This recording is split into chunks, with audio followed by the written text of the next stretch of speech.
India news channel हक की आवाज़। पैराडाइज फंक्शन पैलेस महबूब नगर। कांग्रेस सीनियर कायद YNP वेंकटेश ने पार्टी दफ्तर में मुनाकिदा सहाफती कॉन्फ्रेंस से खिताब करते हुए कहा कि श्रीनिवास गौड़ अपनी शिकस्त के 35 दिन बाद मीडिया से बात करते हुए कहा कि तरक्की रुक गई है। तरक्की नहीं रुकी है, बल्कि तानाशाही खत्म हुई है। आवाम ने आपको क्यों हराया, खुद अपने आप से सवाल करके देखें। NP वेंकटेश ने कहा कि पार्लिमानी इंतखाबात में मुत्तहिदा महबूब नगर की 2 सीटें कांग्रेस ही जीतेगी, BRS को डिपॉजिट भी नहीं मिलेगा। उन्होंने कहा कि श्रीनिवास गौड़ के करप्शन की मुकम्मल छानबीन होगी। आपने अपने पैरोकारों को आउटसोर्सिंग में नौकरियां देकर उनके जरिए अवामी फंड्स का गलत इस्तेमाल किया। जब मैंने श्रीनिवास गौड़ से होने वाली बेज़ाब्तियों के बारे में सवाल किया तो आपने हमारी बरादरी के भाइयों को मेरे खिलाफ उकसाया। आपने कई काउंसलरों को हिरासा करते हुए पार्टी में शामिल किया। क्या ये सच नहीं है? उन्होंने कहा कि काउंसलर्स इन 8 महीनों तक भी फख्र से रहने की उम्मीद कर रहे हैं। ఓడిపోయిన తర్వాత 35 రోజులకు కవిత వెంబడి వచ్చి ఒక ప్రెస్ మీట్ పెట్టినాడు. ఓడిపోయిన 35 రోజులైనా అతనికి ఇంకా రియలైజేషన్ రానట్లో ఉంది. రియలైజేషన్ అంటే అరే నేను ఎందుకు ఓడిపోయినా, దానికి కారణాలు ఏంది అని తెలుసుకోకుండా అభివృద్ధి ఆగిపోతుంది అని చెప్పేసి పెద్ద ప్రెస్ మీట్లో అందరి ముందు ప్రగల్భాలు పలుకుతూ ఉన్నారు. అభివృద్ధి ఆగిపోలే, మహబూబ్ నగర్లో హరాచకం ఆగిపోయింది. అభివృద్ధి ఆగిపోలే, హరాచకం ఆగిపోయింది. ఇంకొక విషయం నాకు ఆశ్చర్యం అనిపించింది అని చెప్పి కవిత గారు అన్నారని చెప్పిండు. ఆశ్చర్యం అనిపిస్తుందంటే నిజంగానే అది ఆశ్చర్యమే. శ్రీనివాస్ గౌడ్ గారు మహబూబ్ నగర్ నుంచి వెళ్ళిపోవడం అంటే ఇక్కడ ప్రజలు ఆశ్చర్యంగానే ఉన్నారు. ఎందుకు ఆశ్చర్యంగా ఉన్నారంటే 68,000 మెజార్టీ ఎట్లొచ్చి 68,000 ఓట్లు అతనికి ఎట్లొచ్చినాయి అని చెప్పి ఆశ్చర్యంలో ఉన్నారు. కేవలం 40-45,000 ఓట్లు వస్తాయనుకున్నాం మేము, 68,000 ఓట్లు ఎట్లొచ్చినాయి శ్రీనివాస్ గౌడ్కి అని చెప్పి ఆశ్చర్యంలో ఉన్నారు మహబూబ్ నగర్ ప్రజలు. పోయిన 2018లో అతనికి 58,000 పైచిలకు మెజారిటీ వచ్చింది. ఈసారి 19,000 మెజారిటీ తోటి ఓడిపోయిండు కిందికి వచ్చి. అంటే అప్పుడు 58,000 ప్లస్ ఇప్పుడు 19,000, అంటే పోయిన ఎలక్షన్స్ తోటి ఈ ఎలక్షన్స్ పోలిస్తే 75,000 ఓట్లు మంది అతనికి మైనస్గా ఓట్లు వేసినారు. దాని మీద నీవు సమీక్ష చేసుకో, ఎందుకు అయింది నాకు ఆ పరిస్థితి అని చెప్పేసి. దానిపైన సమీక్ష చేయకుండా ఆశ్చర్యపోతూ ఉన్నాం, ఇంత డెవలప్ చేసినాం అని చెప్పి మీరు ప్రగల్భాలు పలుకుతూ ఉన్నారు. ఎంతమందిని హరాస్మెంట్ చేసిండ్రు మీరు, ఎంతమందిని జైలుకు పంపించిండ్రు, ఎన్ని భూములు కబ్జా చేసిండ్రు, ఇవన్నీ నీకు తెలియడం లేదా అని చెప్పి ఈ సందర్భంగా అడుగుతూ ఉన్నాను నేను. ఇంకా నీకు 68,000 వచ్చిన ఓటర్లకు ధన్యవాదాలు తెలుపు. 30, 35, 40,000 దాటకూడదు నీకు. నీవు అంత పెద్ద హరాస్మెంట్ చేసినావు మహబూబ్ నగర్ లోపల. మళ్ళీ ఇప్పుడంట ఆ కవిత గారు చెప్తారు, ఈయన చెప్తారు, మహబూబ్ నగర్లో 2 పార్లమెంటు స్థానాలు మేము గెలవబోతా ఉన్నామని చెప్తారు. డిపాజిట్ రాకుండా చూసుకోండి అని చెప్తా ఉన్నాను నేను. డిపాజిట్ వచ్చే విధంగా 3వ స్థానంలో ఉంటారు.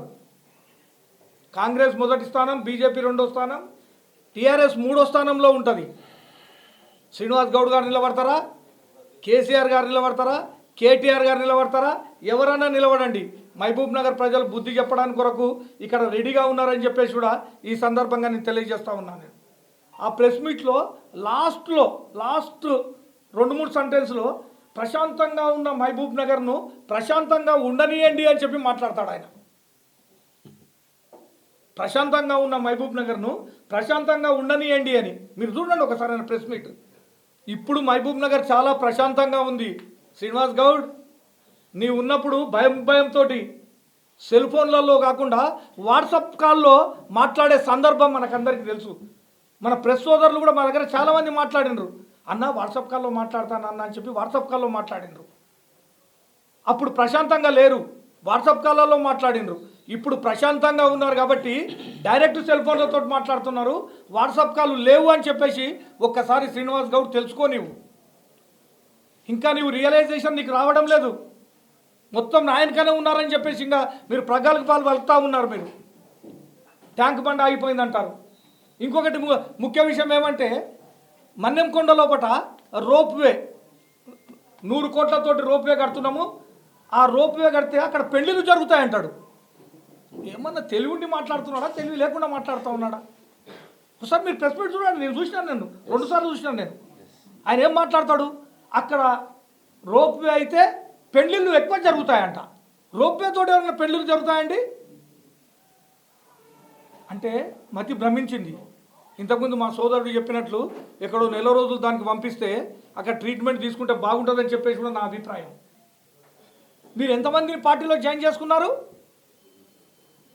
అప్పట్లో మీకు పార్టీలో జాయిన్ చేసిన కౌన్సిలర్లను, బీజేపీ కౌన్సిలర్లను, కాంగ్రెస్ కౌన్సిలర్లను, వేరే కౌన్సిలర్లను జాయిన్ చేసుకున్నప్పుడు మీకు కనబడలేదు అప్పుడు?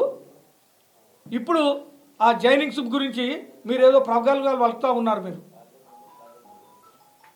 మీరేమంటున్నారు? కౌన్సిలర్లను కొన్నామని అంటున్నారు. ఎవరు కొన్నారు? ఎవరు పార్టీలో జాయిన్ చేసుకున్నారు?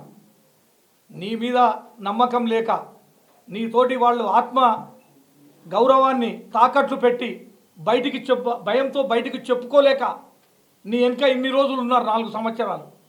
ఇప్పుడు స్వేచ్ఛగా ఎన్నికలు అయిపోయిన నెల రోజులకే మాకు స్వేచ్ఛ కావాలి, మంచి నాయకత్వం కావాలి, మంచి నాయకత్వం లోపల మహబూబ్ నగర్లో వార్డులో నిధులు తెచ్చుకొని అభివృద్ధి చేసుకుంటామని చెప్పేసి ఒక మంచి ఆలోచనతోటి కౌన్సిలర్లు వచ్చి సంప్రదిస్తే మీరు పైసలు పెట్టి కొనుక్కుంటున్నారనే మాట మాట్లాడుతూ ఉన్నావు. నీవు మంచిగా ఉంటే, నీవు మంచిగా చూసుకుంటే వాళ్ళు మా దగ్గరికి ఎందుకు వస్తారు? చైర్మన్ను మార్చాలని ఎందుకు ఆలోచన చేస్తారు? ఒక్కసారి మీరు ఆత్మవిమర్శ చేసుకోవాలి. మీరు ఒక్కసారి నిలబడండి ఎంపీకి. ఈసారి 75,000 మైనస్ ఓట్లు ఉన్నాయి, 1,00,000 మైనస్ ఓట్లకు పోతుంది. మీది ఏంటి అని అప్పుడు మీ భయంతో కొంతమంది మీ వెనుక ఉండి కూడా కామ్గా ఉండి చేసినారు. ఇప్పుడు నీ వెనుక ఎవరు ఉండరు. మీరు రాజకీయంగా మహబూబ్ నగర్ను ఎంత హరాస్మెంట్ చేసినారో ప్రజలందరికీ తెలుసు. అదేవిధంగా మీ మీద కూడా విచారణ జరుగుతుంది. ఇప్పుడు చూసినా మనం కేసీఆర్, కేటీఆర్ ఈడీలు రైడ్ అవుతూ ఉన్నాయి. మీరు కూడా టూరిజం దాంట్లో పట మీరు మంత్రి, టూరిజం మంత్రి, టూరిజంలో ఫైల్స్ అన్నీ కలిపోయినాయి. అక్కడ ఎండీని వాళ్ళని వీళ్ళని కూడా సస్పెండ్ చేసినట్లా ఉన్నారు. దాని మీద కూడా ఎంక్వైరీ జరుగుతుంది. ఇంకా మేము అధికారంలో వచ్చి 35 రోజులు అయింది శ్రీనివాస్ గౌడ్. ఇంకా చాలా టైం ఉంది. అవినీతి మొత్తం బయటపడుతుంది.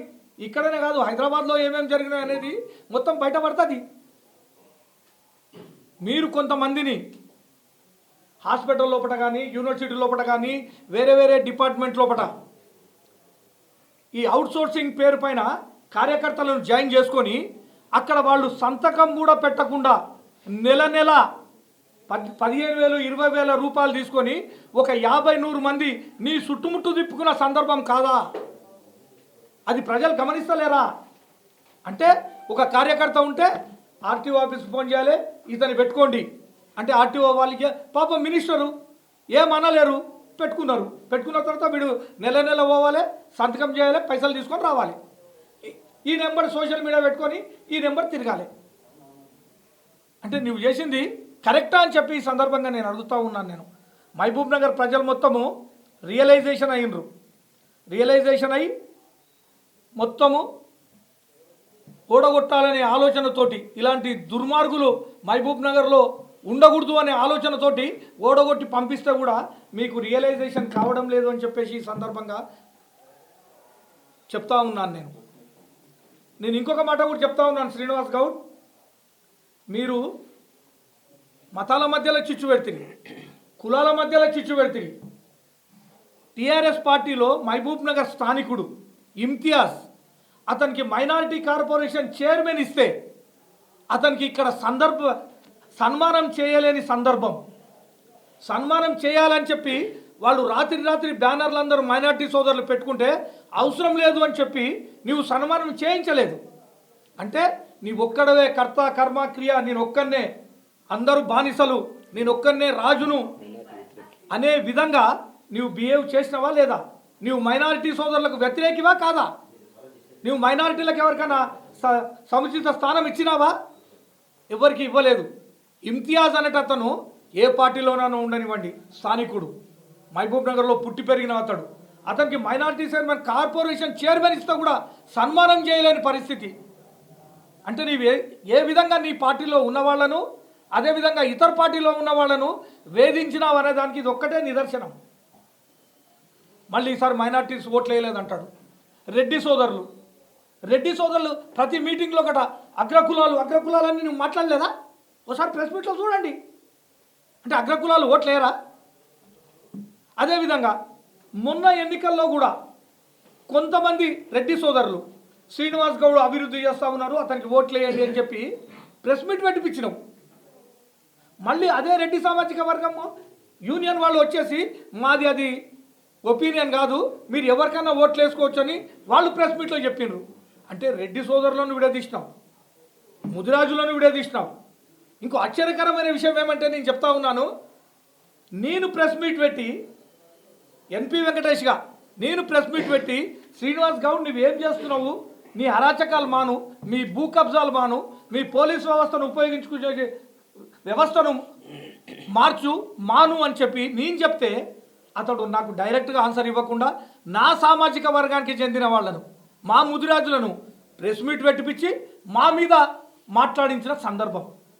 ఏందండి మహబూబ్ నగర్లో కులాల మధ్యలో కులాలు అంటే నేను నా ముదిరాజ్ సోదరులను తిడితే నా ముదిరాజ్ సోదరులు నన్ను తిట్టాలి, కానీ నేను మా ముదిరాజ్ సోదరులను ఏమనలేదు. నేను శ్రీనివాస్ గౌడ్ను ప్రశ్నిస్తే మా వాళ్ళ కుసిగొల్పి మా మీద ప్రెస్ మీట్లు పెట్టించే సందర్భం. రెడ్డి సోదరులను అంటే యాదవ్ సోదరులను అంటే ఏం జరిగింది మహబూబ్ నగర్లో? ఇవన్నీ మహబూబ్ నగర్ ప్రజలు గమనించలేదా? పాత్రికేయులుగా మీరు కూడా ఒకసారి ఆలోచన చేయండి. ఎంతమంది మీద కేసులు పెట్టిండ్రు? కృష్ణమోహన్ ఇల్లు కడితే రాత్రి 10 గంటలకు ప్రొక్లేనర్లను పంపించిండు కూలగొట్టడానికి. మా చెల్లె రాధామర్ గారు ఆమె ఎస్పీ దగ్గరికి పోయి సార్ కూలగొట్టకండి సార్. అప్పుడు కృష్ణమోహన్ కౌన్సిలర్ టీడీపీలో ఉండే, మాది అలయన్స్, అప్పుడు టీడీపీ కాంగ్రెస్ అలయన్స్. ఆయన నేను ఆత్మహత్య చేసుకుంటా, నా ఇండ్లు కూలగొడుతున్నారు, నా బిల్డింగ్ కూలగొడుతున్నారు అంటే మా చెల్లెలు మిగతా వాళ్ళందరూ పోయి ఎస్పీని మాట్లాడి ఆపిస్తే భయపడిపించి కృష్ణమోహన్ను పార్టీలో చేర్చుకున్న సందర్భం కాదా? ఇది వాస్తవం కాదా? మహబూబ్ నగర్ పట్టణంలో ప్రజలందరికీ తెలియదా? ప్రశాంత్ భాస్కర్ గారి హోటల్, ఆ హోటల్ను ఇల్లీగల్గా కన్స్ట్రక్షన్ చేసిండ్రని ఒక చెట్టుకు